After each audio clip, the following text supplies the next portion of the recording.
Live also on StreamYard. Hello, everyone. This is Dr. Kamani, licensed clinical psychologist. Thank you for tuning in for Black Women and Toxic Jobs from Pet to Threat, our international panel. This is part 2. So I just want to just briefly say that if you have not heard of the term from Pet to Threat, this term and the research was created by 3 Black women, Doctors Johnson-Bailey, Dr. Rosemary Phelps, and Dr. Kecia Thomas, okay? So I want to give credit to them. And the term refers to when Black women are in work environments and we exemplify outstanding work performance. And we're initially praised for this work performance, but then later that shifts to being seen as and or treated like a threat, particularly when your work or our work outshines the work of other people in the workplace, particularly those in leadership positions. Okay, so that is what Pet to Threat is. I'm sure that many of us, if you are watching this, you have experienced Pet to Threat, but you just may not have had a term or word for it. Okay, so that is what Pet to Threat is. Unfortunately, our authors are not joining us today. I'm working on trying to get a panel with all 3 of the authors. I'm excited that we have representation from around the world today. So what I'm going to do is I'm going to have each of the panelists briefly introduce themselves. They're going to talk about what services or products they have to offer and how you can contact them. I want to be mindful of time this time because I know last time the panel was pretty long, so I'm going to be more aware of time. And also to let you know that some panelists may need to sign off early, okay? And the way the panel is structured, I'll pose a question and whoever wants to respond to the question. So maybe each panelist is not going to respond to every question, okay? So I'll start with you, Janelle. If you could briefly introduce yourself, tell where you are and services, products, and how people can contact you. Thank you, Dr. Kimani. Hello again to everyone. It's great to be back in part 2. Thank you for having me. I am an educator in Barbados, born and raised here. I have experience across the private and public system, both at the primary and secondary level. I currently facilitate teaching at the secondary level, French, and I can be contacted on Instagram at Walcott Small, as well as on LinkedIn, my full name. Thank you. Alanike. Hello, my name is Olanike Mensah. I am a talent and equity strategist and founder of Mosaic Consulting. I help leaders and workplaces gain clarity on their equity issues and confidence to embed equitable practices and policies into those workplaces in a sustainable and strategic way. And I do that through consulting, audits, assessments, action plans, et cetera, as well as advising and coaching services to leaders. And what we're really trying to do, whether it's coaching or consulting, is find all of the data, including the invisible data that we don't always ask about or use, and leverage that to create an action plan. You can find me at Mosaic for Equity, for the numeric 4, the digit 4, mosaic4equity.com. And you can just search my name on LinkedIn, and you can find me on LinkedIn as well, which is probably the social media platform where I'm the most active. Thank you. And I'm sorry, did you say where you were sorry. Yes. So I'm joining from Ghana in West Africa. Thank you. Thank you. Adele. Hi, I'm Adele. I'm joining from London in the UK.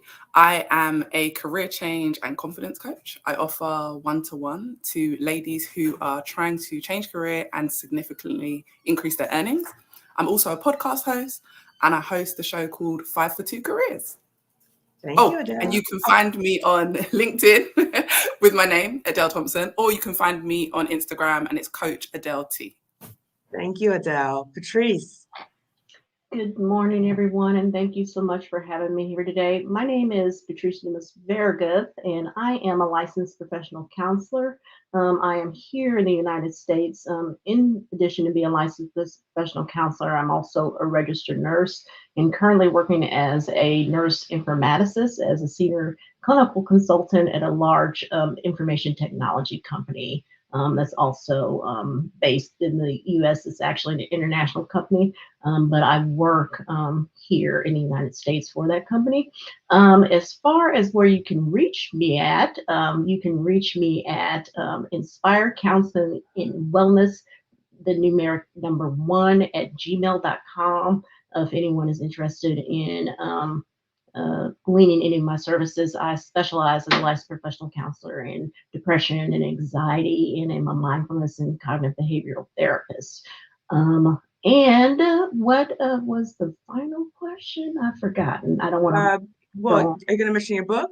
Oh yeah, I always forget my book. I do have a book called Beyond the Glass Ceiling, and it is 31 Days of Affirmations for Women in Leadership. Thank you for reminding Kamani, and thank you. Yes. And how can you get the book? Oh, it's on Amazon.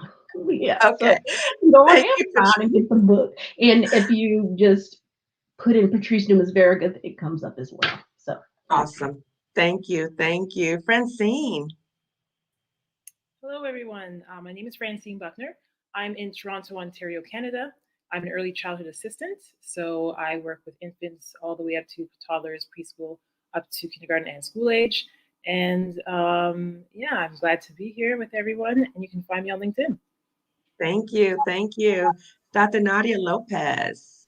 Hi, everyone. So I am the founder and former principal of a middle school in New York City. I am the author of The Bridge to Brilliance that can be found on Amazon. I am also the host of the podcast Detention podcast with Dr. Nadia Lopez, where I talk about, I have courageous conversations about education, speaking all things that folks don't want to talk about, but we need to talk about. And I am also a coach and consultant for leaders, but centering wellness, because as a result of stress-induced illnesses I developed through my work, I had to resign from my position. And I want to ensure that women of color who are leading this work are not being stretched to capacity, especially in these toxic environments. So thank you, Dr. Nadia Lopez. Dr. Monica Cox. Hi, everyone. I am a professor by day, but I'm also an authenticity coach who works on helping organizations and people toward wholeness and boldness. So I do offer some personalized VIP days with people who want to talk about a variety of things, like being a woman of color administrator, particularly in higher education, or people who may even want to become diversity accomplices. So I have a brand that's also called Stop Playing Diversity, which is the umbrella for all of these offerings related to diversity, equity, and inclusion. Feel free to get in touch with me at Dr. Monica Cox. That's at Dr. Monica Cox on all social media platforms. I look forward to engaging. Thanks for having me. Thank you, my Spelman sister. Colette. Good morning, panelists. I'm happy to be here. Thank you so much for having me. My name is Colette Elizabeth Wilson-Wanye, and I am a leadership and staff development consultant. I specialize in authentic leadership. Currently working on my dissertation, which is the area that I am focusing on is leadership. I am a content creator. I have a YouTube channel. It is called Colette Elizabeth, where I help Black women to embrace new seasons of their lives with purpose and joy. That's on the enterprise level as far as what I do for leadership development. On the personal side, I have created the personal vision workshops. And there, what I do is help women to develop their own personal vision statement so that they can go forward in their life with focus. And of course, that changes. I can be found on YouTube under Colette Elizabeth and on Instagram under the Colette Elizabeth. Thank you for having me. Thank you. Now look at these powerful, brilliant women, okay? I wanted to say something really quickly. Colette and I call each other the Harriets, right? Because we are really committed to helping Black women lead toxic jobs, okay? So we affectionately term each other the Harriets, okay? So we're gonna get started. So for those of you who were not on the panel before, if you have had an experience of going from pet to threat in the workplace, can you briefly share with the audience what was that experience and how did that impact you? You can just come off mute, whoever who wants to come off mute first. Sure, I can start, Francine. Okay. Yeah, so I can tell you, so previously I worked for the provincial government for about 10 years. And I guess I worked in administration. That was the field that I was in. And I wanted to get out of that field. So I did get an opportunity to move out of that field and into communications. And that's sort of when it all started to spiral. So I got a call back from, so my home position was in the Ministry of Aboriginal Affairs. And so in government, when you have a home position, they allow you to leave, they call it secondment, so you can go and gain experience in other areas. But if they call you back, you have to go back because you might lose that home position. So while I got this opportunity, I was called back. And when I got that opportunity, I was really excited because I was just working on my master's degree as well at one of the Canadian universities here. So when I was called back, that's sort of when the nightmare began. I went back, I had a completely new manager. And from the time I set foot in that place, it was just one thing after another. It was like she was trying to set me up to fail.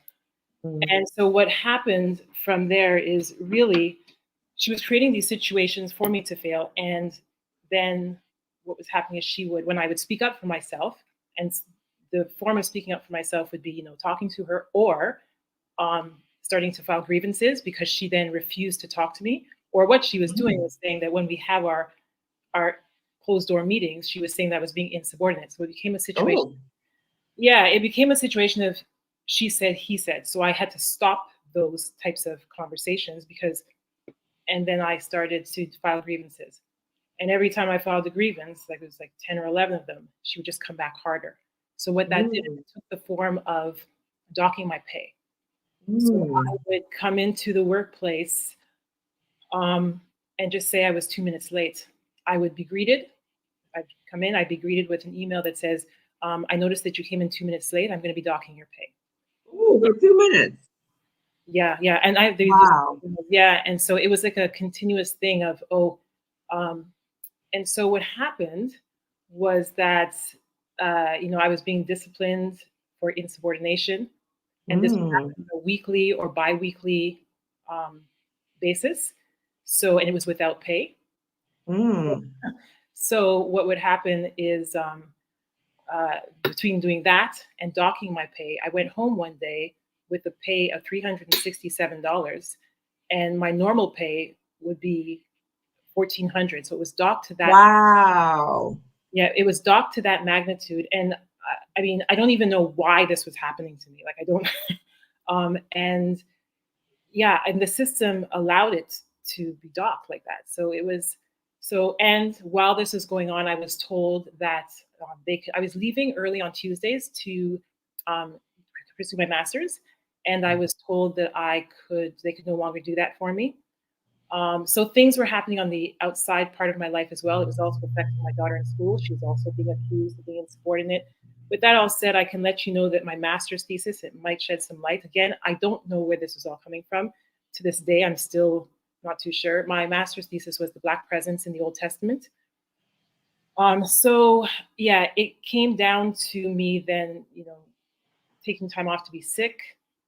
And within government, if you are within the provincial government, if you're sick 3 consecutive days, you have to provide a doctor's note. So I was not sick. I was aware of this clause. So I was not sick for 3 consecutive days. But even for one day, this manager found a loophole and said, well, I think you're taking advantage of it, and asked for a doctor's note. So how this ended was that my doctor said, I can't give you a doctor's note. I was telling her what was going on. And she said, sorry, I can't provide you with a doctor's note. So I was then let go for abandoning my position because I could not present a doctor's note. And so that's wow. And of course, with the docking of the pay and things happening, I couldn't pay my mortgage, I couldn't pay my car bills. So, and then it just kind of spiraled from there. So that's a little bit about my story and what happened. Yeah, I'm still going through it. Yeah. And you're getting support in the chat, just to let you know. I'm so sorry you experienced such awful treatment, Francine. And that's from Alicia Renice. Thank you, Alicia Renice, for tuning in and for offering support. And I love that, because what I want Black women to see is that we are supporting one another and that so many of us have this experience. But number one, we don't know what it's called. We think that we're alone. We're ashamed by it, all these different things. And that's why I'm talking about this topic, because I don't want us to feel silenced. I don't want us to feel shame, right? I want us to be able to loudly say what has happened to us and that this is wrong, right? So thank you, Francine. Others of you, have you experienced pets a threat in the workplace? I'll go. Okay. Francine, I'm sorry to hear what happened. Something similar happened, but I ended up resigning by retirement before it got, start messing with my money. I had been in, over my 37-year career, I worked in both private and public sector, retired from state government December of 2021. Went through all the processes, was in management, upper management actually. So of course, I know the HR stuff. I know how it's supposed to be done. And I won't get into my long story because it's in one of the prior videos, but experienced something similar, harassed daily almost by a manager who to this day, people are still trying to figure out how she got the position, wasn't qualified. And it just was just a problem every single day. I retired, but I have accepted another assignment recently, and Dr. Kamani knows this, and Patrice knows.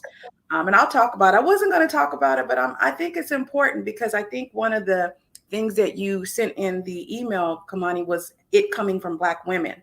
Yes. So I wanted to discuss this briefly. I accepted an assignment as a staff development and leadership person with this organization. And I was tasked of doing a couple of things outside of the leadership part.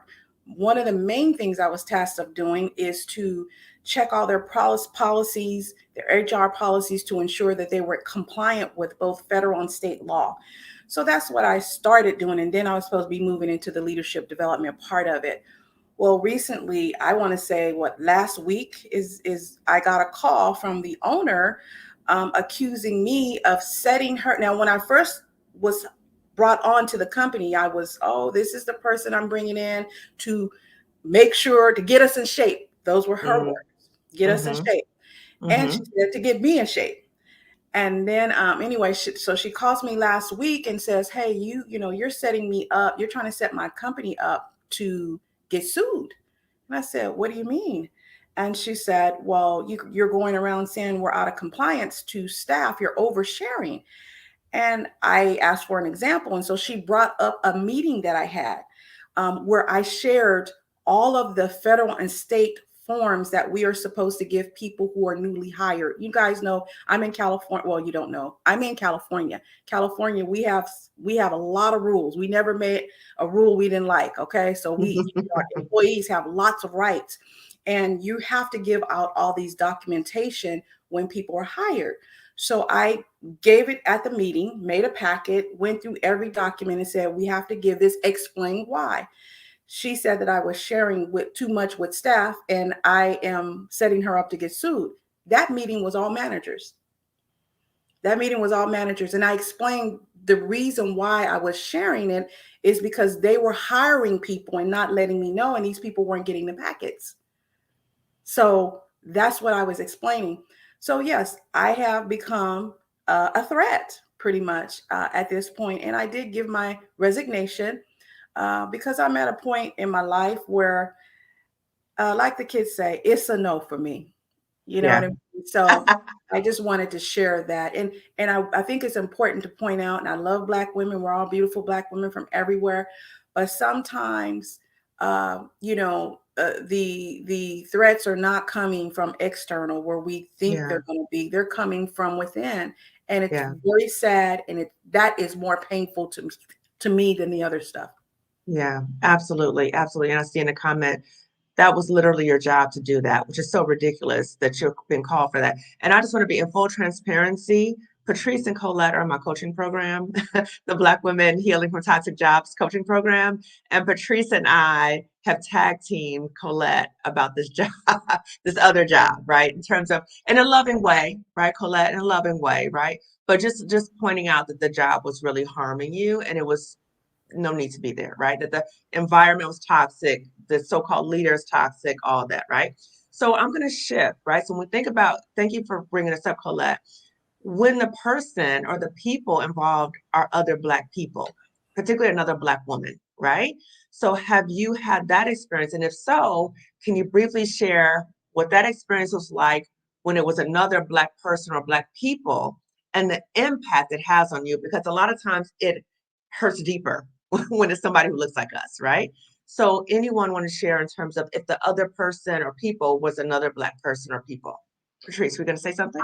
Yeah, I think that I could share that experience regarding other Black colleagues and more pointedly Black women. So I've had a couple of experiences, and so you have the overly compliant colleague that kind of is like, and I'm 50 years old now, and so my lofty ideas about my progression in the workplace and sitting at the table, and I'm not disillusioned about that anymore. But I do have sat with colleagues who are like, if you were a little bit quieter, Patrice, perhaps this would be the outcome. Or I don't say anything because because it has been punitive for you. You know what I mean? Yes. Rather Yes. than, I'm not saying join forces or anything like that, but rather than saying that the things that are happening to us or that some of the experiences that we're having are inappropriate, they kind of fall back. And I suppose it's a corporate strategy, you know what I mean, for that particular person. However, when I just don't think that person realizes that the strategy is going to fail. You know what I mean? Yes. And that in all actuality, and we're here from people from around the world telling us that the strategy fails. You know what I mean? Yes. Yes. And that no matter what we do, you know what I mean? Either we're going to be relegated to menial tasks because we're dead, or we're going to be punished because Yeah. we're. So that is, that's that experience. Another experience that I've had is to, as you all know, in corporate America, Black women make up about 1.5% of leaders, and that's CNOs, CEOs, CIOs, whatever the C is. We're not it, So, Right. and I work in a company where there are 200 vice presidents, which is exorbitant, but there are no female vice presidents, no Black female vice presidents, zero. The number zero. And I struggle to believe that there are zero Black women that are qualified for the positions, Yeah. And in STEM and in tech, we know that there are less of women and far less Black women, but zero is a bit of a stretch. And we did get bought out by a larger company, and there is a few women in leadership, and they are offering mentorship. However, they say one woman said prior to contacting her, you have to be mindful that the only way she's going to work with you is if you are not radioactive. You're not what? Radioactive.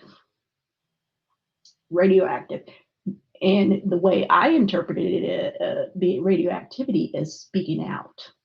Wow. Challenging what any of the people in leadership. And she said, and that's how you make it. Don't be radioactive. And let me body, I am Shirley Dumas's daughter. And that means that Shirley Dumas was born in 1937, right? So she was a person who was the help initially. She was an educated woman, but she was also a person that told me, never let anybody stifle your voice. Never. Yes. So yes. As a result, Patrice will probably never be a vice president, but that's okay. That's okay. That's okay. So let me just say something. Oh my God, it was so much stuff. So Patrice, number one, you really raised the issue of as we are out here, and we're going to talk about too the mental health and how do we kind of navigate these systems, right? But you talked about it in terms of when we know our greatness, right? When we come from people that remind us of our greatness, when we see examples of other Black women standing up, not being silenced, that helps us in these environments, right? Because you're telling me I'm radioactive, and I'm like, no, no, no. You're like, no, no, no. I see what that is as a silencing technique. You're trying to control me. And I rebuke that, right? And guess what? I don't even want to be a part of the system because it's toxic, right? So you're trying to, beat me down into submission, but I don't even want to be a part of this system. So I'm so glad you mentioned that. The other thing that you mentioned too is sometimes as Black people, we start tone policing each other, and we start trying to tell each other to stay in our place, right? So many Black people told me, Kamani, don't say anything. Kamani, you're gonna get in trouble. Oh my God, and then they saw what happened to me because yeah, the retaliation was real, right? I did, they did come for me, and they would say to me, you know what? We can't do that because you see what happened to her, right? So that's the form of psychological lynching I talked about before. Now, Alana K, I saw you were animated when Patrice was talking, right? So please share with the audience your response to what Patrice was saying. I'm going to have to go do some breathing exercises, stretch, run, scream after this, because it's just like bringing up so much in my body. Yeah. All these experiences and all this toxicity that we have to manage and face and deal with and get through just to get through the workday. It's ridiculous. And it's killing us. Yeah. Like psychologically, like you just said, mentally, spiritually, emotionally, physically, like this is harming us, right? So what came up for me as you were talking through those experiences, Patrice, is an incident with a Black male colleague at work. So we were in a DEI committee meeting of all places. Mm-hmm. And we were talking about whatever the issues were and whatever strategies and things that we were working on. And this is when I was an employee, and I was in this conversation. And I said something about how we need to be careful.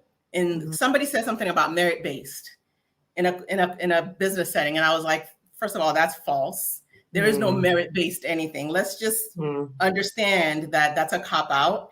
And when there's so much room for subjectivity in people decisions, you cannot say that we are in a merit-based environment. Yeah. So I said the thing, and I thought long and hard about what I was going to say before I said it. I considered, do I say this? Do I not say this? But because I am who I am, and I was the child that was raised and got in trouble for talking too much and for sticking her nose in grown folks' business, that's the child I was. I was like, no, I'm going to say something. Yeah. So I said the thing, which you would think would not be so extreme in a DEI council meeting. And a hush fell over the room. And the person who spoke up to disagree with me was my Black brother. Ooh. To disagree that in public like that, right? Yes. Like, oh, what? Stop! Just don't say anything. Right. You went out of your way to say something to disagree, and then it was uncomfortable. They're probably like, "Oh, the two Black people are disagreeing," and whatever was going through their minds. And it was a white woman who spoke up to cut the tension and say, "Well, let's keep thinking about this and considering it, and let's move on." And then after the meeting, the only other Black woman that was in the space, as all of this played out, who didn't speak up in the meeting, came up, the person that comes up to talk to you after the situation has happened. Yes. So she came up, walked. I was barely out the door. Hey, I know what you're saying. I agree with you, blah, blah, blah, blah. So as I continued to reflect on this situation, I realized I have a friend who's a licensed psychologist, and this credits her. So to all the mental health folks in the room, you will recognize this because she taught me this. She taught me about, I know about flight, freeze responses, fight, flight, freeze, but she taught me about fawn. which I had not Mhm. heard of Yeah. until I was Can you reliving explain this that to everybody? conversation with her. And is the go along to get along. Yes. It's Yes. that's my, term for it. Yeah. It's the go along to get along. I want them to like me. I'm going to go out of my way to make them feel comfortable, to Yeah. not, so I realized after the fact that that's where he was at. He was in Yeah. fawning mode. Mhm. Whereas I was in fight mode. It wasn't that I was like fighting or like harsh in my statement. I just said the thing. Mhm. But that was part of my fight to make sure that if we Mhm. are the DEI council in this workplace, Mhm. we as the DEI council cannot be walking around this place talking about our promotion and our performance management system is merit-based when it is not. Right. Right. And so that's what I realized. And I use that framework to kind of understand where other Black people in my workplace setting were at. Like, we're not all ready to fight and we're not all able to fight. Yeah. I kind of thought about the Black woman that walked up to me as a freeze. She didn't go as far as fawning to disagree, to go along with the get along, to try to appease all the non-Black people and the leaders that were in the space, but she couldn't do anything.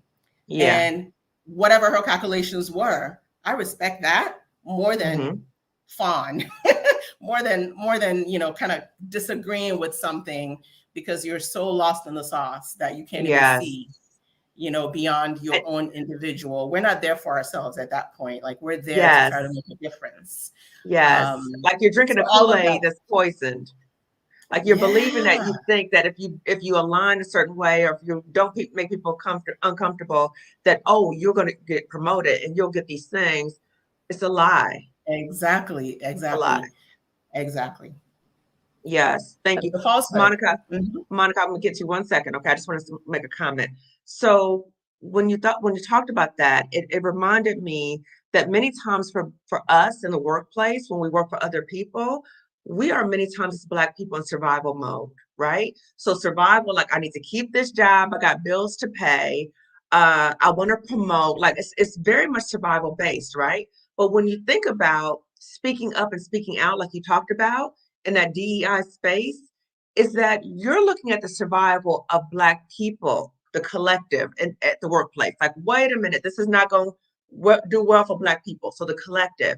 But many times those people who are in the fawn response or the fear, the freeze response, they're thinking about the individual. They're trying to save themselves, right? So again, when we're in these workplaces, you have to think about your own well-being too, right? So we're not saying everybody go out, right? Because some people, you know what I'm saying, like they don't have that strength, the inner strength to do that, right? Absolutely. However, everyone can't risk speaking up. Yeah, but get out of the way. I was willing to risk it. Yes. So let me do the fighting if you can't do it. I got it. Yes. I got us. Right. So don't undermine another Black person. That's what we're saying, right? If you can't do it, don't undermine another Black person in the workplace, right? So thank you, Monica. Yeah, I just wanted to say this really quickly before I have to hop off, but I've learned that there are a lot of people who in our community also have not done the work. And it's me processing that as I engage with other people, because I had an example where there were only 2 Black women in my organization. And I was trying to use this moment to share information about the harm that was done in that environment. But this other woman came up immediately and said, that's what racism is. Like, you're going to meet racism wherever. And so we were publicly talking. In public. Yeah, it was in public. It was in a meeting in our organization. And I realized, like, after this was, in that moment, I told people Black women are not a monolith. So I can have this perspective and someone else can have that. So, I thought that it passed away, but I found out after the meeting that the other person sent an email to other people and excluded me, but was talking about how great the organization was. And it just so happened that a couple of the white people who worked for me, who I supervised, were like, what is this email about? So I realized this was going on. And, it's that part where you're mentally feeling like this is playing out. But yeah, like some people, like I said, have not done the work, and it's hard because we're looking at the people who we think are supposed to be accomplices and are not. And we're trying to heal, but Yeah, I've seen that a lot. And that's what I have learned. I feel like that's my aha moment in Yeah. 2023, that Mhm. you can't trust everyone, but we're all hurting. And how do you move forward? I don't Yeah. have the answer to that. But you've experienced it and you can articulate it, which is important, right? And I want to say too, Monica, that I know for me, we both attended Spelman. I know for me, like sisterhood is so important, right? And at Spelman, they emphasize sisterhood so much. So when I go out in the workplace and I see another Black woman, I'm trying to connect to her, right? I'm like, hey, like, how can we support one another? And I have been burned so many times, okay? So the undermining, the throwing under the bus, the competition, all that stuff. I'm like, what? Why are we competing? Right? So I've been burned. However, I want to say that has not deterred me in terms of thinking negatively about sisterhood. Just like you said, Monica, not everybody has done the work. A lot of people are hurting. Hurt people, right? So I find my own community. This is my new community, right? So I find a community of people, like-minded people, but it is harmful. And I think it's important to have that compassion for people in terms of having that trauma lens, that what happened to them for them to get like this, right? There's something clearly wrong for you to be acting this way, but I'm a hope for you from afar, right? I'm not going to keep hurting me. Okay. Thank you, Monica. Can I add something to that? To what? Yes. Really Yes. quickly. Yes. I don't want to sound negative, but I do want to put it out there.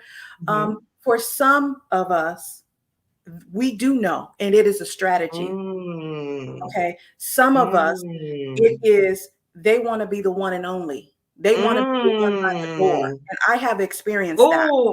Okay. So we have to be really honest and real about that. There are some of us who don't know, and they don't know that they don't know. But there are some of us that absolutely know, and it is a strategy. I've dealt with that. I've seen it. And if I have to say that, for me, that is one of the most difficult, and has been one of the most difficult things to overcome in my healing journey, because in my brain, I was not raised that way. I was raised to, straighten a sister's crown, and you don't do it in public. Let me talk to you for a minute. Did you mean this? I'm here. That's how I was raised. Okay. But understanding that not everybody was raised that way, or I should say, they don't operate that way. That was difficult for me, because what I found myself doing is trying to figure out why. And not being able to understand why, but ultimately having to say, this is the deal. And I'm going to give one quick story and I'll cut it off. I remember a Black woman who I adored. And the older Black women in our organization, state government, told me, watch her. She's a player. More than one. And these are older Black people who, I don't think they were friends with them. They weren't not friends with one another, but they were trying to give me information. And in my brain, I'm like, oh, so-and-so is da-da-da-da-da-da. Come to find out, they were right. They were absolutely right. And Caucasian people are the ones who asked me, why is she treating you that way? And one of them said, and I'll never forget it as long as I live. They said, do you think she wants to be the only one? White person. Wow. In a meeting with two other Caucasian people. Okay. Because they could not figure out why she was treating me the way she was. But when you think about it, it makes sense. When you look at all the studies, Black women are the least protected on the job. We are the least allied. And so if you are the type of person who want to make it like, I'm, this equal opportunity, you know what, who you going to get? You're going to get the person who got the least protection. And that is a Black woman. And unfortunately, you may be a Black woman doing this. Not all, because other Black women rescued me from this situation. So I don't want to put it for, like, Black women are, not all of us are like that. That is something that happens, but it's not most of us. But I do want to say that and put that out there. I appreciate you did, Colette, because yes. That's an ouch moment. It's a truthful ouch moment, right? But it's an example of ways we need to talk about these moments, because if we don't talk about it, we're not going to grow from it, right? So we've had these experiences, but we don't talk about it because it's so painful. So thank you for bringing that up. What about you, Dr. Nadia Lopez or Adele? Have you had similar experiences like this with other Black women or Black people in the workplace? I have, and I was just sitting here because I think that, I just want to give us a moment to process and to breathe, because it just listening to it just causes a visceral reaction. And more so because of the fact that what you were saying is that when it happens amongst ourselves, when we are the victims of the toxicity and the workplace trauma from someone who looks like us, who, you feel like, I see you, like we're here together. We're supposed to, have each other's back. And instead I'm feeling like I'm being stabbed in the back, right? Yes. So, having been through education, I was literally talking to my girlfriend yesterday, like, I don't even know why I stayed so long, right? Because she was like, why do y'all stay so long, in these education spaces? And I said, because part of it is almost like, we're mammified into the position where we feel like we have to take care of the kids. We're the only ones who can understand the children. And if we're not there, there's no one else to protect the children. But at the same time, we're fighting against so many entities. And every leader that I literally had to fight against was a Black woman. Right? So workplace trauma and harm, physical, mental, was all Black women. And when you talk to other people about it, what was so bothersome is that there's some folks who just automatically assume, like, maybe it's just, how y'all Black women are. And I'm like, no, it's not. What are you talking about? Right? It's not you don't hear like, I believe you first. No compassion. Let me hear compassion, empathy, none of it, right? And so if we talk about it, it's the thing, like we were taught at home, what happens in the house stays in the house. Don't say nothing about each other. Don't, I know you're going through it, but you don't want to talk out. You don't want to talk amongst the others. So that, and it's like, because we don't say anything, because it feels like we should be ashamed that we even talk about this happening, it actually affects us internally, because mentally you start feeling like, did I do something wrong? Because then it becomes a pattern, right? I went through one place, this happened, I go to another place, this happens, and it's relational, right? So it starts to make you feel like, this is all I can receive. This is all I can get, right? Which is the unfortunate part. And then for me, I'm like, I'm in front of Black children. And they see this. They see this. They observe. They know. So we're saying to them, education is liberating. We're saying to them, have choices. We're saying to them, don't accept certain things. Yet we stay in the same places that's doing the harm to us. Right? So, to Colette's point, it's kind of like, all of this is happening, but where do we go and what do we say? Like when Francine is talking about she's walking into the workplace and she's getting docked, and this person is just being extremely petty, right? Who do you complain to? Who do you say something to? Right? And it's so many of us, even in listening to a lot of your episodes, sometimes I have to take a pause, because I'm like, oh, Jesus, I've been here. I felt this way. So, to those women who are listening, all I can say is that I believe you. All of us who are sitting on this panel, we believe you. We know you are going through this. I always say, write it down, because you need to have a journal. You need to memorialize what you're going through. Find coaching, get a mental health provider, right? Because it is real. You need therapy, because you realize the trauma affects you, right? Like, even now, to work in schools as a coach and as a consultant, I have to take major pauses and breaks, because I feel it. I see it happening, and it's unfortunate. And I'll just end on this, because I didn't say this. My brand is the Lopez Effect. So if anybody wants to follow me, I'm Instagram, Facebook, TikTok, Twitter, all of it is the Lopez Effect. And that's my website as well. Yes, thank you, Dr. Nadia Lopez. And when you think about a lot of times what happens to us is not only do we not receive any type of empathy, many times we're blamed for what happened, right? So I remember in situations that I was in the workplace, people will report things to me, and it was a pattern of people reporting things about negative experiences. I would go back and say, hey, people are talking about these negative experiences. The feedback I received was, well, what did you do for them to say that to you? Not, you know what I'm saying? And it's just like, so then you feel like you're vilified. That's the first thing. The second thing is, why do you stay so long? Right? So people will actually ask you or make it seem like there's something wrong with you, or must not have been so bad, or why don't you just up and leave? It's not that easy. It's not that easy to leave, particularly when you're working in a field or you're really committed to the work. And I think all of us here, we're very committed to our work.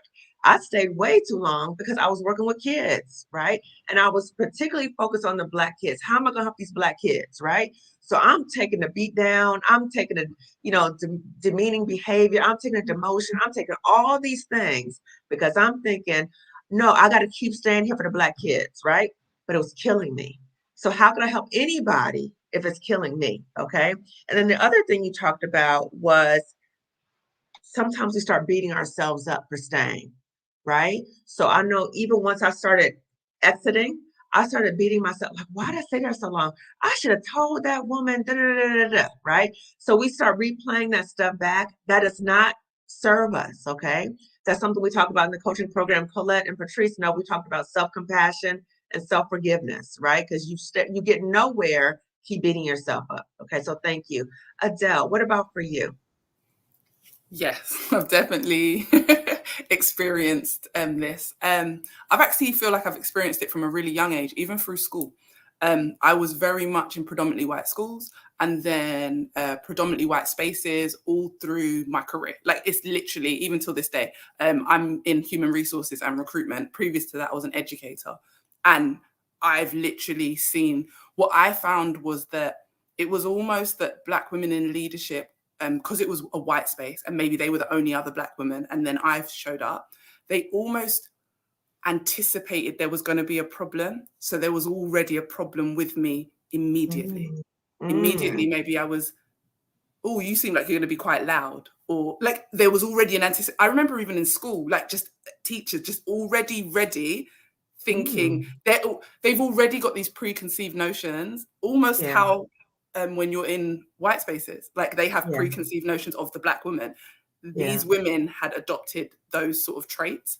I got told by a manager that I was making her look bad. Oh, because I was doing my work and I was doing it very well. And she said that you're making me look bad. Could you not just do a little bit less? Like you get your work done before everyone else. So you're making me and the team look bad. And I was like, oh, okay. And the truth is, at first I was very much like, maybe she's got me the wrong way. How can I sort of, it's another Black woman. How can I maybe change how I am? So I tried to dim myself down, and it was very much when she would take credit for my work. Wow. And I let it happen. I honestly let it happen because I was like, well, maybe we're going to become allies. And what I do want to say to anyone listening to this is to understand that when someone has made their position clear, you need to make your position clear. Because when they've made their position, they're not going to change. You can bend over backwards. You can do backflips. They will not change. So you have to decide your position. Because I tried to look at what I was maybe doing wrong and edit myself. And that's not what I should have been doing. And when I realized that that's not what I needed to do, she also used to question my credentials because she felt like I got the role because I switched from education into human resources and I wasn't qualified, but I was getting promoted. So she would go to white colleagues and say, do you think Adele's really suitable for the role? Because she isn't qualified. Even though I was producing the results, it was very much, there can't be two of us. That's how she made me feel. There can't be two of us in this space. Eventually, I ended up getting promoted above her. I then hired other Black women into, because I was lucky enough to have a white male ally who really thought I was great at what I did and helped me. And I got promoted. I then brought on other Black women, but she very much for a very long time would try and find fault in my work, would go behind my back and tell people, am I the right choice? Because, you know, I don't have a specific HR qualification. So am I really the right person for this space? And again, like I said, she would constantly tell me I was making her look bad. So could I stop? Could I basically stop doing my work? And then what she would do is when I did less of the work, she would then go and say, oh, she's not really doing much work at the moment. Oh, wow. Shut up. It was a double-edged sword. And like I said, anyone listening, don't try and appease someone else. Don't dim your light, because that person, if they have made their position, they will not become an ally to you. And that's why I learned. She didn't ever want to be an ally with me. Absolutely just because she looked like me didn't mean that she wanted to embrace me. And once I accepted that, I was able to just continue to work, be myself, and move up and continue what I was doing. So so anybody trying to extinguish your light, that is not your ally, right? So when you talked about when people show you who they are, right, when they come to you about their perspective, and I'm thinking about Dr. Maya Angelou, when they show you the first time, believe it. You know what I'm saying? Like, let's not, no. You see where they're coming from, and then trying to think, okay, maybe how do I exit out this place, right? Because maybe this is not the place for me, or talking to this person is not wise for me, okay? So as we're winding down, ladies, you know, Patrice. Yes, I cannot let this moment pass without saying to Dr. Lopez's point, when she told the audience and us that we see you, you know what I mean? What I want to add is that I know that any of us who have been in any of these situations, that an apology was never given. It's one thing that never happens, no matter even if wrongdoing is found, that an apology, and I know Colette has heard me do this exercise before, or extend this apology, but anyone listening, and to all the women on the panel today, if no one has told you, I'm sorry this happened to you, and it should have never happened to you. So anyone in the audience, and to the beautiful and intelligent and brilliant women that are on the panel today, if no one said it to you, I'm saying it to you by proxy, that I'm sorry.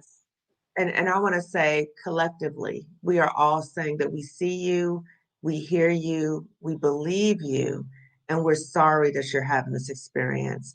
And my hope is that from this panel, you learn that you're not alone, but you also learn, as we're going to talk about too, what are some ways to start healing and what are some ways to navigate, okay? So Dr. Nadia Lopez, I appreciate what you talk about in terms of breath, right? Because on one hand, it can be validating to hear like, oh, I'm not alone, right? But you are also taking in the trauma that we're talking about, okay? So be mindful of that. If you're watching any of my videos, any of Colette's videos, any videos that talk about workplace trauma and healing, be mindful of yourself as you're watching the videos. Pace yourself, right? You can take a break, whatever you need to do. But my hope is that it raises awareness about your own healing and ways to get the healing support you might need. So we talked about therapy, we talked about coaching, we talked about mentorship. My hope is that you follow up on those things. And I'll include all those resources, including everybody's information they talked about today. I'll put that in the description section on YouTube, okay? So as we're winding down, ladies, what I want you to do as you're offering words of wisdom to women watching this, I want you to share with women who may be in a toxic work environment, may be experiencing from pet to threat. What can you share with them in terms of words of wisdom about healing and ways that they can support their own well-being? Okay, so I'll start with you, Janelle. Yes, I'll try to be succinct. There are a few strategies which I would recommend. For myself, I have walked away each and every time. I've taken that L, as young people say, because on one occasion in particular, I can recall sharing with someone that I couldn't recognize myself, what the environment was doing to me. I was becoming someone who I didn't particularly like. just Yeah. because I was in survival mode every day. Mm-hmm. And I felt it was necessary for my own health to walk away. And I think that empathy certainly is another skill that we ought to nurture as much as we can. And it is not something that may happen. It's not going to happen overnight, because it's hard to want to understand the other person's perspective if that person is consistently causing us harm in some way. Yeah. But it is certainly a part of not taking the situation, looking at the bigger picture and understanding that the problem really is bigger than the interaction between yourself and the person in that professional space. Mm-hmm. And again, as someone who's speaking from the Caribbean space, we've inherited quite a bit when it comes to trauma from a shared colonial experience, and understanding from the point of diversity that there's so many persons of Asian descent, African descent, and so on, who, even though we look different from one another, and those of us who do look similar to one another, we still have had a role to play in our current experience. Despite the fact that we may be assembling in a particular organization to perform various functions, we're still coming with a lot of inherited misunderstandings of ourselves as individuals and of each other. And where that is concerned, I really do love Michael Jackson's song "Man in the Mirror," even though we're all women here on this panel. You really have to put in the work and put in the effort to understand your own toxicity and how you contribute to that interaction. One, to break the cycle, and two, to understand the other person's perspective, why they may be coming with things that they don't even recognize in themselves, first of all, before they can even fix it. As Claire said earlier, they don't even know sometimes that they don't know. Yeah. And so in understanding yourself and putting in the time and the effort to educate yourself as to why you may be even bringing this as a Black professional to a space that might be affecting another Black professional, that's where the self-worth, it really starts with understanding yourself so that you don't contribute to that legacy of harm. And compassion for yourselves when you do come to terms with the fact that you may be a carrier of certain traits that you may want to leave at the door. And also being able, therefore, to be in a position to bring to the attention of someone else, hey, I recognize this in you. Perhaps you may want to rethink that, if there's a space for that type of a conversation to be had. Wow. Okay. And, I think it's important too, when you talked about sometimes young people say we're taking an L. And I would say anytime we're saving ourselves, we're not taking an L, right? So it might seem like it, we walk away from these toxic jobs, but we are literally saving our lives, right? Alanika, you talked about this in terms of life or death, for real. Research shows that Black women, we're now dying at earlier ages. We're getting cardiovascular diseases earlier, and we're impacted more in terms of these external factors such as toxic jobs. So it's a win for us when we leave, right? So thank you for sharing that, Alanika. Yeah. Last time when we were wrapping up, I talked about like paying attention to the clues, and Francine opened us up with her story and all the things that were happening. So add that to the list of things to pay attention to realize like something is off here, or something is a little off to something is definitely all the way off. But I think once you realize that this person is being petty and docking my pay, and they're basically harassing me at work, I'm being frozen out of meetings that I should be in, credit is being stolen from me, all those things, right? It's trying to silence you, etc. I think there's another space that we sometimes get into where we're like, but is it really that bad? Oh, girl, that used to be my conversation. It's that bad. Getting out the car every day. Yes, it is that bad. Yes, it is. Because yes, it is. We as Black women globally have been socialized and raised to shoulder so much that by the time we actually recognize it, other people would have then had a crisis. Right. So by the time you start to recognize it, please understand, let us tell you today, yes, it's that bad, and it's time to get out. Yes. It's time to get that exit plan together and leave. Yes. And number one, you can leave. You do have options. And for those of us who have left, it's so much better once you leave. It really is. Okay. So thank you. Adele. So yeah, just to mirror what's been said already, it's not you, it is them. Like, it's just understanding that sometimes, again, we keep saying like, oh, is it me? Am I doing something? It's not us. When you realize you're at that level where it's messing with your mental health, your physical health, it's not you. Yes. Understanding that it is them. If you Yes. have no allies, if you've told the right people, you've gone to the right places, and you find that you have no allies in the workplace that are supportive of you, then you need to think about removing yourself. It will not get better, but it Yeah. will get worse. Yeah. Like, Ooh. I've never been in a situation where it's toxic, except for the time I got promoted because I had an ally. Any other time, it doesn't get better, but it definitely will get worse. And Yes. your mental health, your physical health, it is not worth it. So if you're in a toxic job now, create the exit plan and get ready to leave. Exit. Thank you, Adele. I remember something Glenn Mazzini talked about when we interviewed each other was that your work is not your worth, right? So don't define yourself about your work. Your work is not worth your life. You work to get a check so you can sustain and live, right? The job should be killing you. That doesn't even make any sense. Okay. So thank you. Patrice. Yes, of course, everybody has pretty much said anything that I could add. However, what resonates with me is what you just said, Dr. Kamani. Your work is not your worth. And at this point, I tell everybody openly that I am working for the weekend. Really, I literally work for the weekend, and that I leave my work at my door. My advice would be to lend yourself some grace. As a mindfulness person, loving kindness is the premise of mindfulness. And so that means that we need to forgive ourselves, that what we're doing is absolutely them and not you. If you are doing the best that you can, which 9.9% of the time, 99% of the time, we are doing the best that we Yes. always, that Black women always function very, very highly in the workplace. And then secondly, as a person who knows, who has worked with Kamani and with Colette for several weeks in the group, find a mental health provider. There's shame in doing that. There's no shame in calling Dr. Kamani and saying, I want to be a part of your group.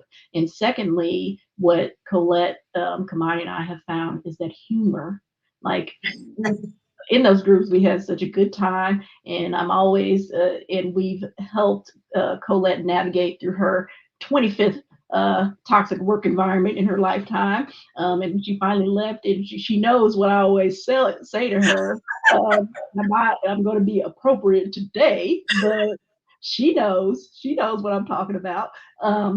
But with that, laughter, and humor, and finding, not so much finding humor in the toxicity, but finding something outside that you enjoy, that brings you joy, Yes. and finding those moments while you prepare to leave the workplace is what Yes, thank you, Patrice. And Yeah. yes, community and sisterhood too, right? So I think that we formed a sisterhood in our group, right? And when you think about joy, it's so important for us as Black women to connect to our joy. So many times we're so busy, we feel like, I don't got the time. We're going to talk about joy a lot more. Alicia Bernice was in the comment section. She's going to be one of my panelists talking about joy and why it's so important for us to connect to our joy, okay? So Colette, you're on mute. Sorry about that. I am going to just give about 5 points, 6 points. I'm going to call it the 5G plus 1. And the first one is to get real. Okay. Get real. It is not you. And as one of the other panelists said, it is not going to change, and it is not going to get better. It is going to get worse. So get real. Number 2, get help. That could be therapy, that could be coaching, that can be talking to your pastor, your rabbi, whomever. Get community, sisters who are going to support you. May not even be a sister, somebody who's going to support you. And like Dr. Nadia said, Dr. Nadia Lopez said, people who see you. you know, and that's one of the things that was really freeing for me, is somebody Mhm. who saw me when I had filed a work comp claim. He was a Native American doctor. He just put the paper down. He said, I hear you and I believe you. And I Mm. just fell out crying. Mm. Okay. That's number 3, get a plan. There are resources out there. You know, Dr. Kamani has her book, and I'm sure she's going to talk about it. Then there's S. Anne Marie Archer. She has a channel, which I'm sure Dr. Kamani is going to put her link in the description. She helps people to create a plan, to exit, to get their money if they want to. I personally didn't want to stay long enough to do that, but everybody is different. Number 4, get out. I have a whole series on my channel. One is called Get Out. One of the series is called Get Out. The other one is called Go. Get Out and Tell. Okay. Yeah. Because some of us are silenced. I question myself. Why am I continuing to talk about it? But Dr. Kamani helped me to understand that that's a part of my healing process. It's cathartic. And I get a ton of comments from women saying, thank you so much, because they thought it was just them. You know, because we're so isolated a lot of times. As Black women, we have the cape on, you know, I've taken mine off, and we think that we are supposed to just handle this stuff alone, you know, and we're not. And then number 6, get your dream back, get your bounce back, get your groove back, whatever that is for you. You know, it's going to be okay. We are on the other side with our hands out, you know, waiting for you. We got you. And know that when you're ready, there's an old saying, and I forgot it. I don't know if it's a proverb or what, but it says, you know, when the student is ready, the teacher will appear. And so people really, really are there for you and that want you to make it. Okay. So that's all I have to say. Thank you so much for having me on the panel. And I just want to say to all of the sisters who are going through whatever they're going through, you know, there's love out here for you. Yes. Okay. There's love out here. Thank you, Colette. Dr. Lopez. I want us to listen to our bodies and don't ignore the signs. Because by the time we realize that we are in the hospital, by the time we are in front of the doctor and they're giving us some type of diagnosis, it is too late. Right? And I speak from a place of, I developed 2 autoimmune diseases that was related to stress. And I kept pushing through. And I was on medication to manage one, right? My digestive system. I had eosinophilic esophagitis. Y'all, it's a long name, but let me tell you how it starts. From heartburn. Heartburn that turns into chronic GERD, right? So you go from the Alka-Seltzer, not the Alka-Seltzer, you go from the Tums to the Rolaids to the Prilosec to the Nexium to the all of the things, to the point that the doctors had to give me prescription strength medication. If I didn't take that, I could not manage. It was like debilitating, the pain. I would have to go to the emergency room to drink liquid, to get liquid lidocaine to stop the peristalsis that was causing the pain.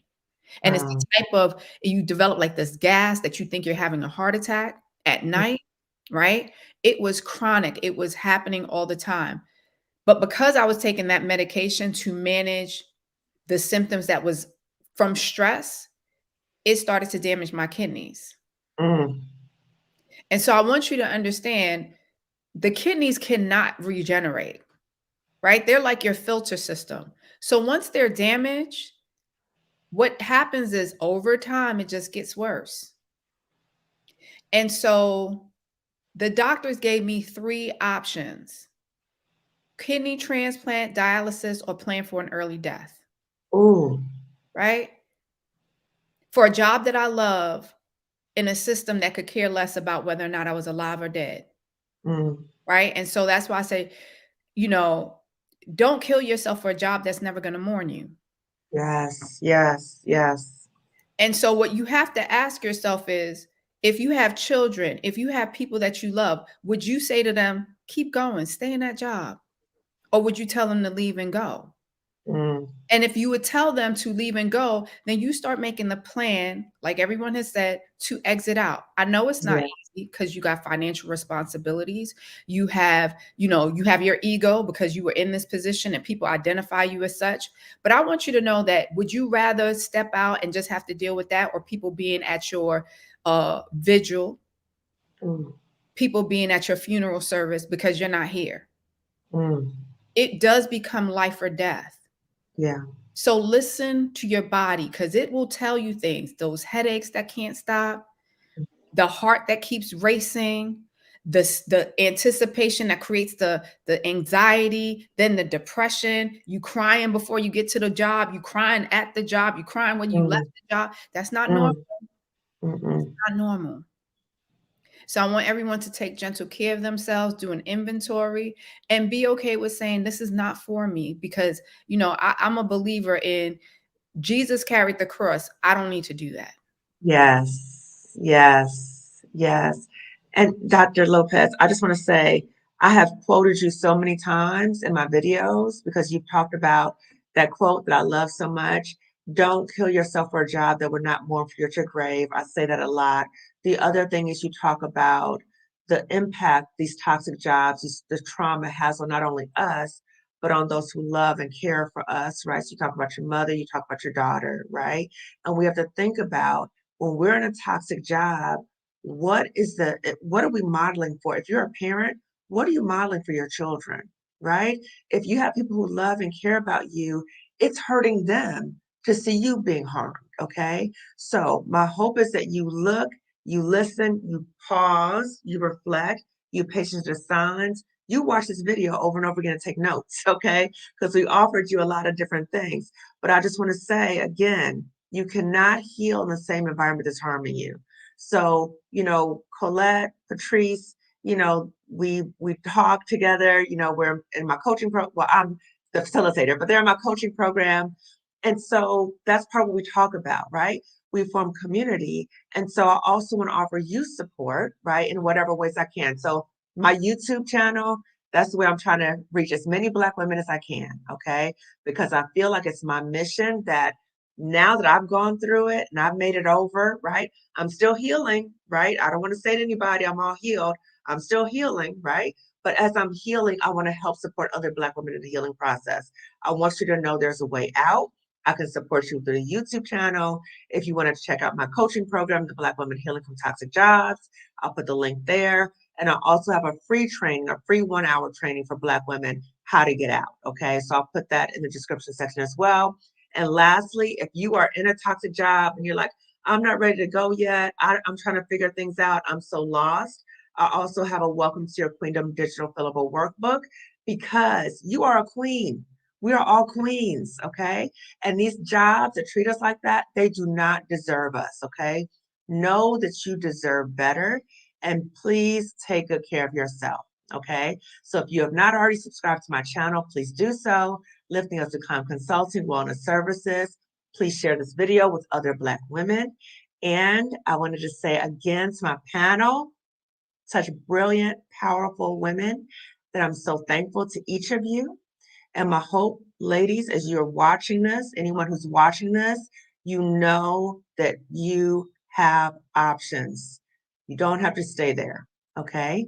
So everyone, thank you for tuning in. I didn't get a chance to read the comments because I were over, but I want to say to everyone, I appreciate the comments. I've been watching the comments here and there. A lot of thank yous. I want to say to the panel, a lot of thank yous, and just a lot of, we're going through this too, and that, that we're not alone, okay? So again, I apologize I wasn't able to go through all the comments, because just for the sake of time, I'm going to end now. So my hope is that I'll have another panel with all 3 of the authors of Pet the Threat. So I'm working on that. So hopefully I'll be having that soon. So please stay tuned for that. And for everyone, thank you again for tuning in, and have a good day. Panel, if you could stay on for one moment. Okay. Thank you. Bye-bye, everybody.